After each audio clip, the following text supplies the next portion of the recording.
Hi,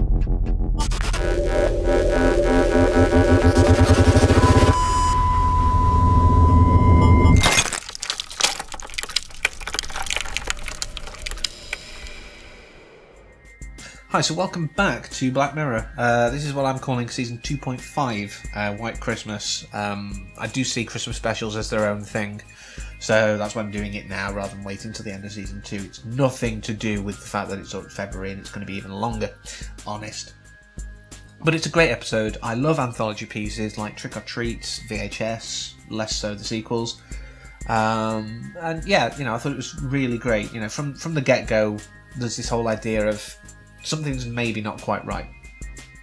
I don't know if it's just being versed in the language of Black Mirror or something is there that I can't quite put my finger on. But I didn't think that it was something so simple as, perhaps being, lighthouse caretakers. It's the only job I could think of that fit the criteria. But of course, Raceball's very unwilling to talk, and so we get our introduction into the first story, which, weirdly enough, reminded me of the first part of VHS, with the guy with the camera glasses and the vampire girl. Less bloody to a degree, but it's very reminiscent to me of that. I do feel it was a very interesting tale, and it sort of looks at the moral implications, I guess, of voyeurism, as well as pickup artists. This sort of idea of objectifying women as merely a prize, merely a target, a goal, something to attain. Both of these things, this one-sided voyeurism and this objectification, of course, are morally reprehensible. And, as we see, it does come back to bite them in the proverbial. But I do think it's quite interesting, sort of how, the guy speaking to him, sort of are guiding him through, and you see him after this dark-haired girl, and some of her coyness perhaps, and how she kind of looks away. I think my interpretation of it, is maybe she's got her own guides. She kind of does, as we learn later, but maybe she, the first thought is maybe she's got a group of girls, like he's got John Hamm and all of them. She's got a group of girls kind of giving her the same idea, so it could have been quite comical. Obviously that isn't how it turned out. Now, with good anthology storytelling, we do get the seeds of the main story throughout. I do think that's the best way to do it, and we do get this. It does skip away for a second, and he kind of goes, I don't remember that clock being there, because obviously that was part of the real life scenario, if you will, that obviously we learn of later. And I do think it's great to kind of, as I say, sow that seed in. And do this throughout the episode. You get these things of getting that information out to us, so that by the end of the episode, we've got all the information we need, and we can be wowed by the fact that we go, oh wait, that's why that was there. That's great anthology storytelling, and great storytelling in general. Seed these ideas, but don't make a big song and dance. Don't go, hey, that clock wasn't there. That clock reminds me of this. Just has that clock always been there? And that's it. Gone. So that was great, but of course then we go back into the episode where, she goes off to the little girl's room, as it were, and again, is she getting her own advice from a group of girls or something? And she kind of is, she says herself when she comes out. A little voice said, do it, so I'm doing it. Which I felt was a little, perhaps, on the nose, but it's what it is. But of course, earlier on, there's this whole thing about, sort of changing states and things like that, and the transition's hard, which of course, he's interpreted like actually changing jobs. She means literally changing state from living to dead, and I think that's one of the interesting things of this. These pickup artists, these kind of people, think they're so good, they understand people, they, the pop psychology nonsense. Which is interesting a lot of the time, but it's not that great, They think they understand people, they know everything, and they've completely misjudged this. They've said, yeah, tell her to go for it, but they haven't factored in the fact that she may have some kind of psychiatric issue where she's going to interpret it completely differently to how he's intending it and how they're intending it.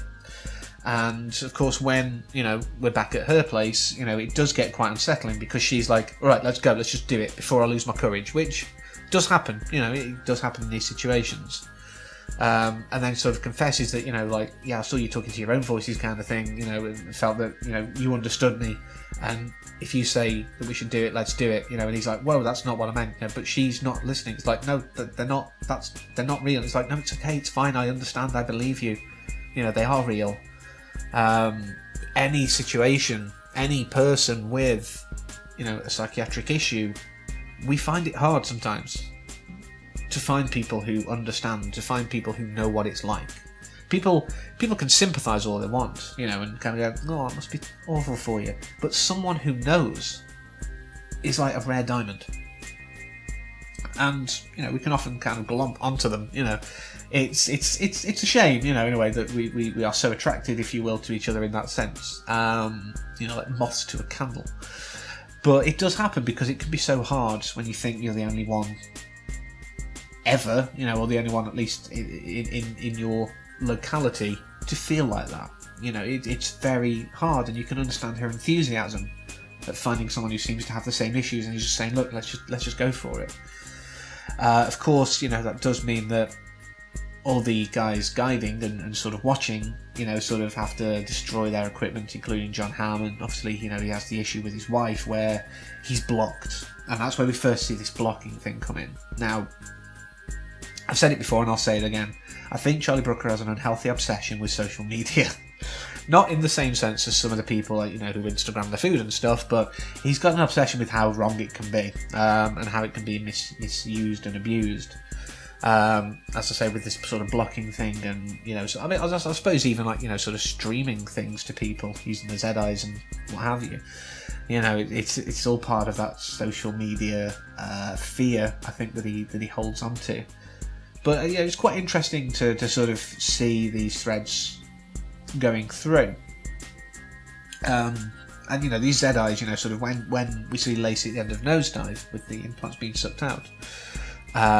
It seems that these ZIs are similar to that, so I think like these ideas, there are threads that keep going. I mean, we did see something similar in the entire history of You as well, but we'll get to that. Now, one of the things I did like, again, with this whole sort of seeding the real story, if you will, going on into the tale, there was something that came up on the subtitles as door slams.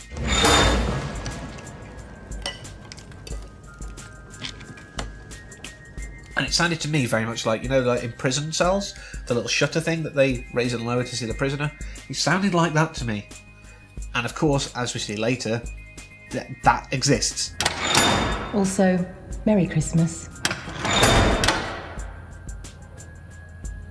He's in a cell, and there is that thing, so I was quite pleased with myself there. I did feel somewhat superior, in a similar way to obviously how, after that tale's been told, Ray Spalls kind of feels morally superior as well. And I did like the thing he mentions, it's like, well, if you knew what I did before, you'd probably be surprised. It's like, what, marketing man? And I do think that was meant to be a Mad Men reference, because obviously John Hamm played Don Draper in Mad Men, and that was out at the time. I did double check on IMDb. It was out, so I do think that is, an interesting thing to tie in there, perhaps sort of mocking that. But it was quite interesting how, a lot of these ideas, they do interweave with other episodes, sort of throughout all 3 seasons so far. Ideas have been picked up, sort of with the cookies that we move on to next, when he's saying, oh, this is what I used to do. He kind of mentions, sort of things like taking the idea of a person, and I suppose in Be Right Back, which was at the start of season 2, again, we will get to it, this whole idea of like creating a person out of elements of them. Obviously, this is different, it's direct from the brain rather than just your social media posts, but it's these ideas, again, sort of being picked up and threaded throughout, because it seems to be like there's a weird, like, I don't know, like Alexa, Hive, home technology combo thing, using kind of like you to control your environment, so you just go about your day and like, oh, the brew's ready for me, because it predicts, it knows what you'd want. I think everyone would love this kind of situation, actually. But it becomes that thing again, this is part of the whole sort of core thread of the episode, which we'll get to sort of at the end, idea of like how much like a real person can a simulation be. You know, I'll go into it in detail when we get to the episode, but in Be Right Back, you know, how close is he based on the fact that it's just his social media posts? In this, you know, how close is the cookie based on, you know, the fact it's a virtualization of her mind, and this whole idea of like gaining obedience through cruelty, through torture, through deprivation. Really, you know, as far as she's concerned, she's a real person because she's created from the mind of a real person. She doesn't understand that she's not a real person. So is this torture? Is it this kind of cruelty? And there is an interesting point that was raised, you know, about this whole idea of like being in solitary. You know, when he sort of fast forwards time. You know, how cruel that can be. But he justifies it, you know, as it's only code. You know, we see that picked up as well in the end of the episode. You know, if these cookies are only code, then is it fine to do whatever with them? And this is definitely left as a very much in the air kind of question, you know, and before we sort of go into Ray Spall's history, you know, sort of why he's in that situation. And I do think that, you know, sort of these attempts to get him to open up about his past, you know, sort of reinforce ideas that I'd had from the start, you know, that is John Hamm kind of his psychiatrist or psychotherapist or something. But obviously, again, that's not the case. But obviously we kind of see that, you know, sort of he has this issue, you know, this kind of relationship breakdown, and, you know, he's blocked. You know, we saw it earlier, obviously with John Hamm's situation with his wife, but you know, he's blocked by his wife, and unfortunately, this also trickles down to children. You know, and because we're social animals, you know, is blocking inhumane? You know what I mean? Is blocking torture, because you are denying a very core part of what makes us a social animal. You know, and obviously as soon as like she dies in that accident, he's like, oh, I can actually see the child now, because he can finally see her, because, you know, it only applies to living people for some reason. You know, and I did suspect that maybe it was Tim's child, in fact, actually, you know, sort of why she disappeared.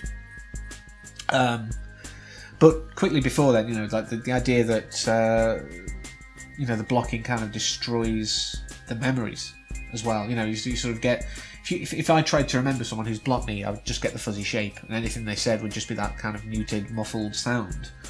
You know, that's a terrifying idea. But yeah, so as I say, you know, I did suspect it was Tim's child, you know, which is why she kind of disappeared with it, and obviously that's just kind of what makes him go crazy. And obviously, as you know, he's gone to see Beth's dad, and he's in the room. You're kind of like, wait, this room looks decidedly familiar. And if you notice what's playing on the radio when he's, you know, killing basically Beth's dad, it's Wizards' I Wish It Could Be Christmas Every Day, the same song that he woke up to, which, again, I was thinking, is this some kind of weird, like, future psychotherapy thing, you know, like, where he's got to relive it, you know, the guy's trying to get the information. But no, in fact, it was simply, he was trying to get a confession out of him. And, like I said before, you know, he would use any means necessary because it's only code. You know, it's perfectly fine to torture this guy because it's only code. The real guy's just sat in a cell.